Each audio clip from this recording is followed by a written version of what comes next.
बच्चों, नमस्कार। मैं विपिन यादव आपका स्वागत करता हूं एस्पिरेंट इंस्टीट्यूट में। आप लोग जो भी पढ़ रहे हैं उस चीज को रिवीजन करते जाइएगा और एक बार चीजों को बताइएगा कैसी वीडियो लग रही हैं, कैसा पढ़ाया जा रहा है, क्या बातें समझ में आ रही हैं, क्या बातें समझ में नहीं आ रही हैं। तो जैसा कि आपको जो रियल नंबर था, इस पे 2 टॉपिक हम कंप्लीट कर चुके हैं। वहां आप पढ़े भी होंगे, चीजों को समझे भी होंगे। अगर समझ में आया होगा तो लाइक भी मैं करता हूं, आशा किए होंगे। चलिए हम आगे बढ़ते हैं। आज देखिए हम लोग पार्ट पढ़ेंगे तीसरा और पढ़ेंगे रियल नंबर का पार्ट तीसरा है, चैप्टर नंबर फर्स्ट है। देखिएगा भाई, बिल्कुल बेसिक से क्लासें ली जा रही हैं। आज का थॉट है, इंतजार करने वाले को सिर्फ उतना ही मिलता है, इंतजार करने वाले को सिर्फ उतना ही मिलता है जितना कोशिश करने वाले छोड़ देते हैं। इस बात के साथ हम आगे बढ़ेंगे। देखिए आगे क्या है, पहला सवाल दिया गया है। पहला सवाल क्या दिया है? दिया गया है कि आभाज्य गुणनखंड विधि का प्रयोग करके निम्नलिखित पूर्णांकों का लघुत्तम समापवर्तक तथा महत्तम समापवर्तक ज्ञात कीजिए। तो 2 चीज याद रखना, एक एलसीएम निकालना है, एक लघुत्तम समापवर्त निकालना। देखिए लघुत्तम समापवर्त और एक क्या निकालना भैया, महत्तम समापवर्तक निकालना है। इसको ही बोलते हैं हम एलसीएम और इसको बोल देते हैं एचसीएफ। तो 2 बातें आपको करनी है, एलसीएम और एचसीएफ। किस मेथड का प्रयोग करना है? प्राइम फैक्टर, आभाज्य गुणनखंड विधि। हम सीख चुके हैं आभाज्य गुणनखंड विधि को, देखेंगे। ये 3 नंबर दिया गया, एक 12 है, दूसरा 15, तीसरा 21 है। कैसे करेंगे भैया? बोलेंगे सर 12 लिखेंगे, इस तरह से डंडा खींचेंगे। ये आभाज्य गुणनखंड विधि होती है। तो आप करेंगे 2 से काटेंगे, 2 6 में 12, फिर 2 से काटेंगे, 2 3 6। क्या 2 से कटेगा? नहीं सर, 3 से कटेगा, 3 से काटेंगे। ठीक इसी तरह से 15 का भी हम करेंगे फैक्टर। तो 15 का जब फैक्टर करोगे तो ये देखिए 2 से नहीं कटेगा, 3 से कटेगा, 3 5 15। और इसको काटेंगे 5 1 में 5। 21 को काटिए तो सेम सर ऐसा ही करेंगे, 3 7 21 और 7 एकम 7। अब देखिए इसका क्या करना है भाई, हमें निकालना है एलसीएम और एचसीएफ। तो पहले क्या क्या फैक्टर आए उसको देखेंगे। 12 का फैक्टर क्या है? बोलोगे 12 का जो आभाज्य गुणनखंड है, 12 का आभाज्य गुणनखंड जो है वो क्या है? बोलेंगे 12 का जो आभाज्य गुणनखंड है वो सर है 2 गुणा 2 गुणा 3। आगे देखिए, अगर हम ऐसे बोले 15 का क्या है, बोलोगे सर 15 का भी क्या है, लिखेंगे 3 गुणे 5। ठीक इसी प्रकार से 21 का क्या है, बोलोगे सर 21 का 3 गुणा 7। अगर आपसे पूछा हाईएस्ट कॉमन फैक्टर अर्थात एचसीएफ, तो एचसीएफ में क्या हाईएस्ट माने सबसे बड़ी या ज्यादा से ज्यादा संख्या कॉमन हो फैक्टर में। तो फैक्टर में कॉमन बस एक नंबर आपको दिख रहा, क्या भाई? बोलेंगे सर बस 3 दिख रहा है। कॉमन नंबर कौन दिख रहा? बस 3 दिख रहा है। तो बोलेंगे एचसीएफ क्या है? सर इस सवाल का एचसीएफ जो निकल के आएगा वो 3 है। बात समझ आई ना? आगे अगर पूछेगा एलसीएम तो ध्यान देना भाई, एलसीएम में क्या, एक तो नंबर एचसीएफ, एक नंबर एचसीएफ, इनटू में जो नंबर कॉमन नहीं हो रहा वो सब नंबर लिख देना है। एचसीएफ क्या भैया? एचसीएफ 3 है। कौन नंबर कॉमन नहीं? क्या 2 कॉमन है? नहीं सर, किसी में कॉमन नहीं, तो 2 लिख दो। क्या ये वाला 2 कॉमन है? सर किसी में कॉमन नहीं, ये भी 2 लिख देंगे भैया, आप लिख ले जाएंगे, बिल्कुल करेंगे। ये 5 देखिए, नहीं ये भी कॉमन नहीं है। क्या 7? बोलोगे ये भी कॉमन नहीं। तो सबका क्या करना होगा? गुणा। तो याद रखिएगा, जहां पे 2 5 मिले पहले उसको सॉल्व कर लिया करो।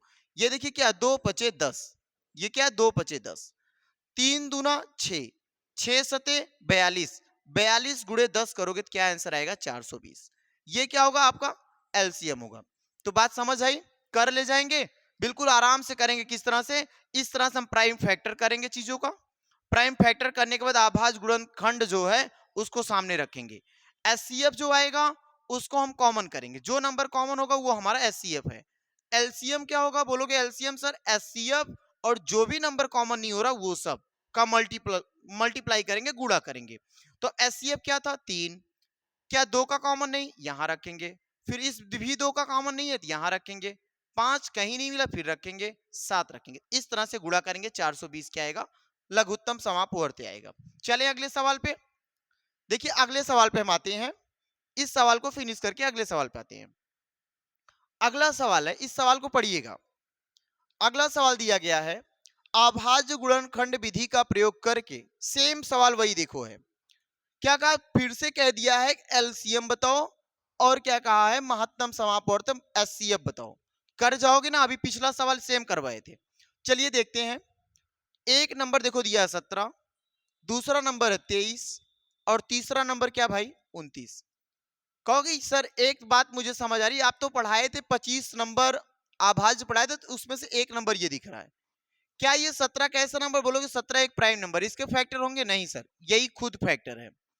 23 कैसा नंबर? ये भी एक प्राइम नंबर है, क्या इसका फैक्टर होगा? नहीं सर, यही खुद ही फैक्टर है। 29 का क्या कर सकते हैं? नहीं सर, ये भी प्राइम नंबर है, क्या इसका फैक्टर होगा? बोलोगे यही फैक्टर होगा। तो इसका मतलब जब भी क्या है भाई, जब भी प्राइम नंबर आए, जब भी आभास संख्याएं आए, जब भी संख्या क्या हो, आभास संख्या हो, तो उसका जब हम एचसीएफ पूछेंगे तो उसका एचसीएफ बस एक ही बोलेंगे, क्या? बस आंसर यही है। कहने को जब जब भी 2 3 4 5 जो भी आभास संख्याएं आए, जब संख्याएं आभाज्य निकल जाए तो बोलेंगे एचसीएफ क्या होगा? एक होगा। करके देखेंगे वही आएगा। अगर पूछेंगे एलसीएम क्या होगा, आभास संख्याओं का एलसीएम क्या होगा, तो बोलोगे आभास संख्याओं का सर एलसीएम जो भी प्राइम नंबर है उन सबका गुणा। क्या करोगे? 17 गुणे 23 गुणे 29, तो कर जाएंगे। बिल्कुल इस गुणा को आप करेंगे तो आप आसानी से सवाल को कर ले जाएंगे। तो आप बात समझना, जब भी आभास संख्या आएगी तो आभास संख्या का जब एचसीएफ पूछा जाएगा तो बोलना आभास संख्या का एचसीएफ क्या होता है? बोलोगे एक होता है। कर जाओगे। अगर एलसीएम पूछेगा तो बोल देना जितनी भी आभास संख्याएं होंगी, जिसका एलसीएम पूछ रहा, अगर सब के सब नंबर अभाज्य हैं तो सब के सब नंबर का क्या करेंगे? गुणा कर लेंगे, और गुणा करने के बाद जो गुणनफल आएगा वही मेरा आंसर होगा। बात समझ आई? करेंगे, इसका गुणा कर ले जाएंगे। चलिए अगले सवाल पे आते हैं। देखिए अगला सवाल क्या है, अगला सवाल है सेम सवाल, फिर वही सेम सवाल दिया गया है कि अभाज्य गुणनखंड विधि का प्रयोग करके निम्नलिखित पूर्णांकों का लघुत्तम समापवर्त और क्या कहा महत्तम समापवर्तक क्या करिए भैया? ज्ञात कीजिए। तो कर जाओगे। क्या क्या दिया? नंबर 8, अगला नंबर 9 और अगला नंबर क्या दिया है? ये 25 दिया है। ठीक है, इसको करेंगे आप कैसे भाई? ये नंबर जो देखिए यहां पे देखिए, ये नंबर 8 को करेंगे हम इस तरह से करेंगे, 2 से कटेगा और कितनी बार में? 2 चौके 8, 4 बार में, फिर 2 से कटेगा। देखिए 2 दूना 4 हो जाएगा ना, फिर 2 से कटेगा, बोलोगे 2 1 का 2, कर जाएंगे। वैसे यहां देखिए 9 को काटेंगे, जब 9 को काटेंगे हम, इसको कैसे काटेंगे?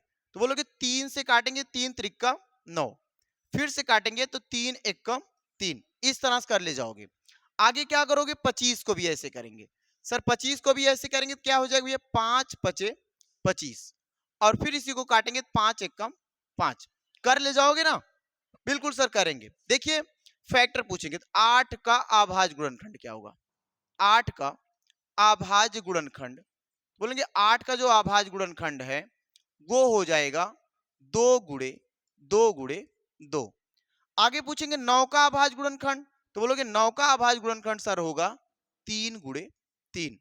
आगे पूछा जाए 25 का अभाज्य गुणनखंड लिखो, तो बोलोगे सर इसका क्या होगा? बोलेंगे भैया 5 गुणे 5। क्या कोई ऐसा नंबर मिला कि जिसका कॉमन हो सके? बोलोगे सर एक भी कॉमन नंबर नहीं मिला। देखो कोई कॉमन नहीं मिला ना, कोई नंबर सर तीनों में कॉमन नहीं है। अगर कॉमन नहीं मिला तो आंसर क्या होगा? एक होगा। अभी हमने बताया ना कि प्राइम मिले तब भी एक, लेकिन देखो एक ऐसा नंबर मिला जिसमें कॉमन ही नहीं है, इस वजह से फिर से एचसीएफ क्या आएगा? एक आएगा। एलसीएम क्या आएगा? तो बोलोगे एलसीएम सर जब कॉमन ही नहीं मिला तो एचसीएफ लिखेंगे नहीं, सीधा सीधा सब जितना भी नंबर सबका गुणा करोगे। क्या? 2 गुणे 2 गुणे 2, फिर आगे लिखेंगे 5 गुणे 5 गुणे 5, फिर लिखोगे 3 गुणे 3। पहले 2 और 5 बनाओ, 2 पचे 10, यहां लिखोगे 2 पचे 10, तो देखो 3 त्रिक का 9 और 9 दूनी 18, ये 18 हो गया, और 10 दहा में 100। तो आप बोलोगे जब मैं गुणा करूंगा 18 गुणे 100 तो बनेगा क्या आंसर भाई? 1800। कर ले जाओगे ना? देखिए ध्यान दीजिए, अगर अभाज्य गुणनखंड किए और फैक्टर आने के बाद कोई भी नंबर कॉमन नहीं मिला तो आप एचसीएफ भी बोल दोगे, क्या होगा, एक। जब कोई कॉमन ना मिले तब भी एचसीएफ एक। अगर नंबर अभाज्य है तब भी एचसीएफ एक। और एलसीएम की बात करें, अगर कॉमन नहीं मिला तो टोटल जो फैक्टर है सब फैक्टर का मल्टीप्लाई करना होगा। तो करेंगे आप दो, देखिए हमने 5 और 2 का जोड़ा बनाया। क्यों बनाया? क्योंकि जल्दी से 0 बनेगा और जल्दी से हम सवाल को सॉल्व कर पाएंगे। तो 2 पचे 10 और 2 पचे 10, 10 और 10 100। तो 2 तिया 6, 6 त्रिक 18, 18 गुणे 100 बराबर 1800। कर ले जाओगे ना? बस इतना काम करना है। चीजों को एक बार, जो पुरानी चीजें बताई गई हैं उन चीजों को अगर आप दोहराए होंगे, रिवीजन किए होंगे, तो बेहतर, मैं इतना बता सकता हूं, उस बच्चे का, उस लड़के का सवाल बेहतर हो रहा होगा, वो करेगा बेहतर। चलिए भाई, आज अगले सवाल पे आते हैं। अब अगला सवाल देखिए क्या है। अगला सवाल है, दिया गया है, क्या दिया है कि मां स प किसका 306 और 657 का 9 है। कौन? बोलोगे एक नंबर 306 है, एक नंबर 306 है, एक नंबर क्या भाई 657 है।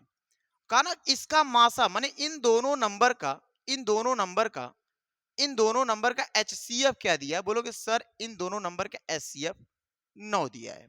फिर क्या कहा? एलसीएम लघुत्तम समापवर्त इन्हीं दोनों नंबर का निकाल के दिखाओ, ज्ञात करो। तो क्या करोगे? सर मुझे पता है, एक नंबर दिया है ये, एक नंबर ये फर्स्ट नंबर दिया है, एक नंबर और दे दिया, इस नंबर को सेकंड नंबर मानेंगे, दूसरी संख्या दिया। और ये क्या दिया भाई? एचसीएफ दिया है। पूछा क्या भाई? बोलोगे सर एलसीएम पूछा है। क्या कर पाएंगे? सर हम सीखे हैं। क्या सीखे हो भाई? पहली संख्या गुणे कौन सी संख्या? दूसरी संख्या बराबर क्या सीखे हो? एलसीएम गुणे क्या कर लेंगे भाई हम? एचसीएफ। सीखे हो? बिल्कुल सर सीखे हैं, पहली क्लास में सीख चुके थे, ये पहली क्लास में सीख चुके थे। पहली संख्या क्या भाई? 306 है, पहली संख्या 306। दूसरी संख्या क्या भाई? 657। दूसरी संख्या 657 बराबर एलसीएम सर नहीं पता, इसी को तो निकालना है। एलसी सॉरी एलसीएम निकालना है। एचसीएफ बोलोगे सर 9 है। देखो 9 है, करेंगे। अगर मैं बोलूंगा, एक बात ध्यान सुनो, ये नंबर ऐसे लिख लो 657, ये गुणा इधर आके क्या करेगा सर? भाग हो जाएगी। यहाँ पे बराबर किधर आएगा? भाग। इधर क्या बचा सर? एलसीएम लिखेंगे हम। कटेगा? काटते हैं। 3 त्रिका 9, 3 10 बार में और 3 दूना 6। फिर कटेगा भाई? बोलेंगे सर काटते हैं। 3 त्रिका 9, एक बचा 12, 3 चौक के 12, क्या बोलेंगे? 34 गुणे 657। अब इस बात को ध्यान देना, ये तो भाई करना पड़ेगा आपको, हर बच्चे को करना पड़ेगा। करके दिखाते हैं। 657 गुणे 34, 4 सते 28 के 8, हाथ में आया 2, हासिल 2 है। 4 पंचे 20 और 2 22, फिर से कितना? 2 से। फिर 4 छक 24 और 2 26। ये देखिए, यहां देखिए 3 सते 21, 1, फिर से 2, 3 पचे 15 और 2 17, कितना आया? 1 आया। 3 छक 18 और 1 19। इस तरह से करेंगे, ये 8 हो जाएगा। 2 1 3, 7 6 13, 9 2 11, 1 12 और 1 1 2, कितना लिखोगे? 22 33 8, 22 33 8। ये क्या भाई? एलसीएम सर है। कर ले जाओगे भैया? आशा करता हूं सब बेहतर कर रहे होंगे, कर ले जा रहे होंगे, है ना सर? कर ले जाएंगे, बहुत दिक्कत नहीं आएगी, बिल्कुल ना। चलिए आगे चलते हैं, अगले सवाल पाते हैं। देखिए अगला सवाल क्या है, क्वेश्चन नंबर 5। कहने के लिए देखो दिया है, चेक विदर 6n, ये देखो 6n है, यहां ध्यान देना। और कह रहा है इंड विथ द डिजिट 0, माने जो 6 की पावर n है, जो 6 की पावर n है, क्या वो 0 पे समाप्त हो सकता है? और कह रहा ना n, देखो नेचुरल नंबर n, n कोई भी एक नेचुरल नंबर है। क्या भाई? n कैसा नंबर? Natural number. n कैसा नंबर? बोलेंगे नेचुरल नंबर है। अगर n नेचुरल नंबर है तो ध्यान से देखिए, नेचुरल नंबर मतलब प्राकृतिक संख्या है। अगर n एक प्राकृतिक संख्या है तो प्राकृतिक संख्या है कौन? बोलोगे सर प्राकृतिक संख्या 1 से स्टार्ट होती है ऐसे आगे बढ़ती हुई बहुत दूर तक चली जाती है। यह है प्राकृतिक संख्या। एक से स्टार 2 3 4 5 डॉट डॉट डॉट बनाते जाओ। इसका मतलब बोल के रखा है यानी एक प्राकृतिक संख्या माने यन का मान 1 हो सकता है या 2 हो सकता है या 3 हो सकता है या कुछ भी ऐसा हम कोई एक नंबर मान सकते हैं, हो सकता है। अगर मैं मान लेता हूं यन का मान 1 है भाई, तो बोलोगे सर 6 की पावर 1 हो जाएगी और 6 की पावर 1 का मतलब 6। अगर मैं आपसे बोलूं भैया नहीं 1 नहीं 2 होगा तो बोलोगे सर 6 की पावर 2 रखूंगा और 6 की पावर 2 का मतलब 6 का 2 बार मल्टीप्लाई और क्या हो जाएगा 36। देखो, अगर बोलेंगे भैया n की पावर n बराबर 3 मान लेता हूं, बोलोगे बिल्कुल मान लीजिए भाई। कहोगे n 3 पावर मतलब होता है 3 बार गुणा, तो इसका मतलब ये जब गुणा करेंगे तो आए कितना 216। क्या चीज समझ आई भाई? बोलोगे जो इकाई अंक ना 6 आया, इकाई अंक क्या 6 आया, इकाई अंक क्या 6 आया। इसका मतलब n का मान चाहे 1 रखें चाहे 2 रखें चाहे 3 रखें, हर स्थिति में क्या आ रहा है 6 आ रहा है। अगर हर स्थिति में 6 ही आ रहा है तो 4 रखोगे तो हम कह सकते हैं भाई 6 ही आएगा, आगे कुछ भी आए। अगर हम 5 रखेंगे बोलोगे फिर भी सर 6 ही आएगा, आगे कुछ भी आए। तो क्या ये बात प्रूफ हो रही है कि क्या जीरो से इंड हो सकता है? बोलोगे नहीं, जीरो से इंड नहीं होगा। क्यों नहीं जीरो से इंड होगा? बोलोगे 6 की पावर कुछ भी रखें, क्या भाई यहां नोट बना के लिख सकते हैं, क्या भाई 6 की घात 6 की पावर 6 की घात कुछ भी रखो, कुछ भी रखो, माने 6 की घात कोई भी प्राकृतिक संख्या हो, 6 की घात कोई भी प्राकृतिक संख्या हो, कोई भी प्राकृतिक संख्या हो, संख्या हो तो इकाई का अंक, तो इकाई का अंक, इकाई का अंक 6 ही प्राप्त होता है, 6 ही प्राप्त होता है। इस तरह से कर ले जाएंगे 6 ही प्राप्त होता है। एक चीज और याद रखना, अगर कोई भी नंबर हो, यही नहीं 6 ही नहीं, कोई भी नंबर हो और उसकी पावर 0 बन जाए, माने एन कोई भी नंबर हो उसकी पावर 0 बन जाए तो आंसर 1 बनता है। इसकी जरूरत यहां नहीं थी लेकिन जान लो, किसी भी संख्या की पावर अगर 0 बना देंगे, किसी भी संख्या की घात यदि हम 0 कर लेंगे तो उसका आंसर क्या होगा 1 होगा। ठीक है, चलिए आगे बढ़ते हैं, समझ आई होगी बात। अब बिल्कुल धीरे धीरे चीजों को करेंगे, चीजें हो जाएंगी, थोड़ा सा टाइम लेगा लेकिन चीजें होंगी। अब यहां देखिए एक सवाल दिया गया है, क्या भाई स्पष्ट कीजिए। क्या स्पष्ट करना है बोल के रखा है। अच्छा यहां से थोड़ा सा मिस्टेक दिख रहा है, यहां देखो एंड होगा, यहां देखिए यहां एंड कर लेंगे। और ये देखिए यहां दो सवाल है, क्या लिखा गया, एक लिखा सर सॉरी ये गलत ही लिखा गया है, थोड़ा सा मैं लिख दे रहा हूं इंग्लिश में। देखो सही लिखा 7 गुड़े 11 गुड़े 13 धन 13, और दिया है 7 गुड़े 6 गुड़े 5 गुड़े 4 गुड़े 3 गुड़े 2 गुड़े 1 धन 5।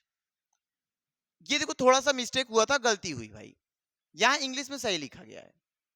तो ये देखेंगे इसमें क्या क्या भाज्य संख्याएं भाज्य संख्या है और है तो क्यों है, ये पूछ रहा था। क्या करेंगे, बोलेंगे सर ये देखिए इतना तो गुणे में है, ये प्लस लग के है, अगर ऐसा कुछ है तो इसमें से कॉमन क्या बनेगा, बोलो भैया 13 बना लेते हैं कॉमन, कुछ नहीं तो गुड़े 1 यहां बना सकते हो आप, कोई दिक्कत नहीं, 13 कॉमन ले लेंगे, क्या बचा, बोलो 7 बचा 11 बचा, एक का गुड़ा कोई मतलब नहीं, इतने बचेगा।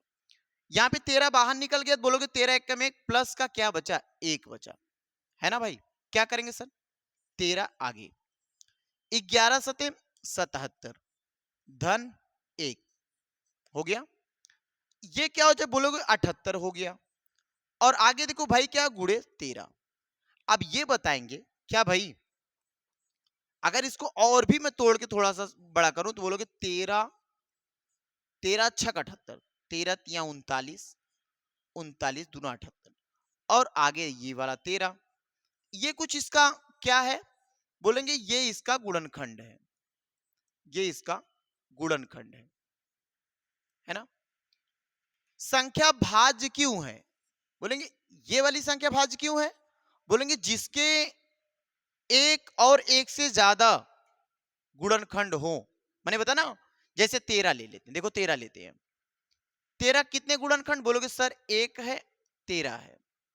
9 ले लेते हैं, सर एक है 3 है 9 है। माने ऐसे संख्या जिसका एक और स्वयं अगर गुणनखंड हो रहा है तो वो नंबर क्या बोलोगे, वो नंबर प्राइम है, वो नंबर अभाज्य है।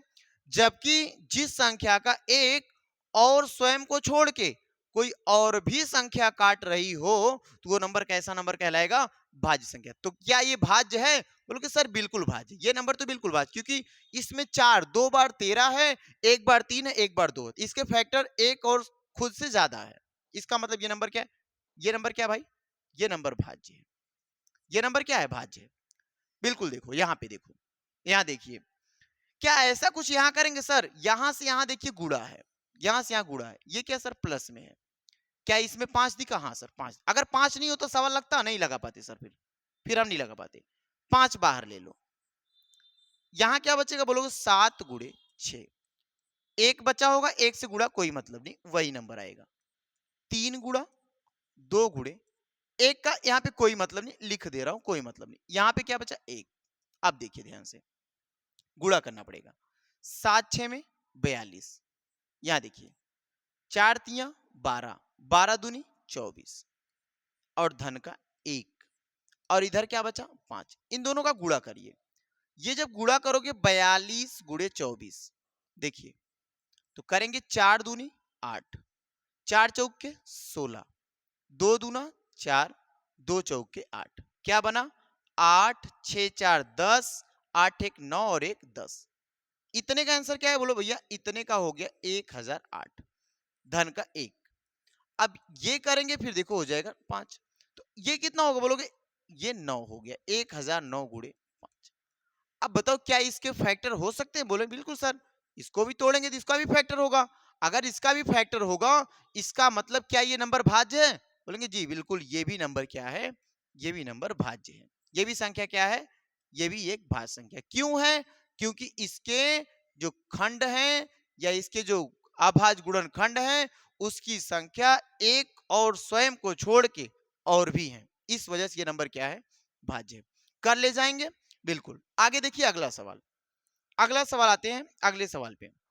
अगला सवाल क्या है भाई, अगला सवाल आज का है, ये देखिए आज का अगला सवाल भी है और लास्ट सवाल भी है, और जो प्रश्नावली 1.1 है उसका भी लास्ट है। इसके बाद हम नए तरीके पहुंचेंगे और नए तरीके पहुंचेंगे, नई प्रश्नावली स्टार्ट करेंगे। देखो दिया, डियर इज अ सर्कुलर पथ ना, देखो क्या दिया, डियर इज अ सर्कुलर पथ अराउंड अ स्पोर्ट फील्ड, माने एक खेल का मैदान है, और वो खेल का मैदान कैसा भाई, सर्कुलर है, ऐसे है, गोलाकार है, कैसा है, गोलाकार सर्कुलर है। Sonia takes 18 minutes to drive one round, माने एक लड़की सोनिया, एक कौन है, एक सोनिया है, वो ड्राइव कर रही है कितना, 18 मिनट में। सोनिया ड्राइव करी 18 मिनट में, देखो कितना भैया, वन राउंड, एक चक्कर 18 मिनट में। जबकि एक लड़का जिसका नाम रवि, एक लड़का है जिसका नाम है रवि, रवि कितने मिनट में ड्राइव कर रहा, बोलोगे 12 मिनट्स। देखिए रवि कितने मिनट ड्राइव कर रहा भाई, 12 मिनट्स में ड्राइव कर रहा है,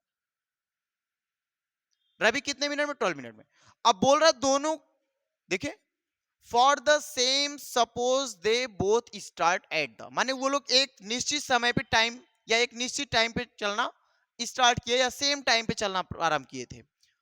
पूछ के रखा है same point at the same time, माने सेम टाइम पर सेम पॉइंट से चलना चालू हुए और सेम डायरेक्शन, एक ही दिशा में।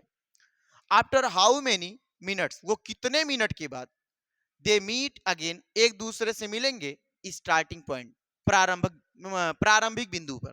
तो आप क्या करेंगे सर, इन दोनों का भी हम क्या लेंगे, एचसीएफ लेंगे कि एलसीएम लेंगे, चेक करते हैं, एलसीएम लेंगे। कैसे, देखिए अगर ये 18 चला होगा तो ये 12 चला होगा, पहला चक्कर, भाई पहला चक्कर जब ये चले होंगे तो ऐसा कुछ हुआ होगा, देखिए हो जाएगा। जब ये दूसरा चक्कर चलेगा तो बोलोगे 36 मिनट हो जाएगा सोनिया का, जबकि ये दूसरा चक्कर चलेगा तो बोलोगे 24 हो जाएगा, 24 मिनट लेगा। जब ये तीसरा चक्कर चलेगा तो बोलोगे सर 54 मिनट ले लेगा, है ना। जब ये तीसरा चक्कर चलेगा सर 36 मिनट, बोलोगे सर ये चीज तो मैच करने लगा क्या भाई, 36-36 मैच कर गया, 36-36 मैच कर गया। इसका मतलब एक चीज आपको समझ आया होगा क्या, कि जो सोनिया वो कितने चक्कर ले रही, बोलोगे सोनिया 1 से 2 चक्कर। सोनिया कितना चक्कर लगा रही, बोलोगे सोनिया 2 चक्कर बस लगा पा रही है। कितना चक्कर लगा रही है, सोनिया 2 चक्कर लगा रही है। और देखो यहाँ पे ये कितना चक्कर लगा रहा, 3 चक्कर। कौन भाई, रवि।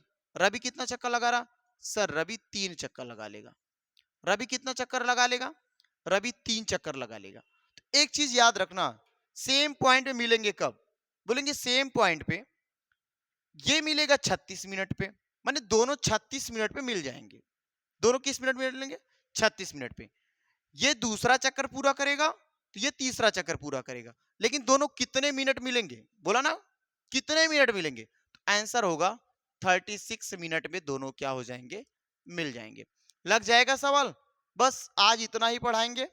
और आप लोगों को एक बात और मैं बताना चाहूंगा कि जितनी भी क्लासें दी जा रही हैं उन क्लासों को रिवीजन करिएगा। और जो भी ऑफलाइन के बच्चे हैं अगर वो देख रहे हैं वीडियो, तो वो जरूर से जरूर वीडियो को देख करके चीजों को रिवाइज करेंगे, उनका और भी बेहतर हो पाएगा। चलिए ठीक है, आज के लिए इतना ही। धन्यवाद।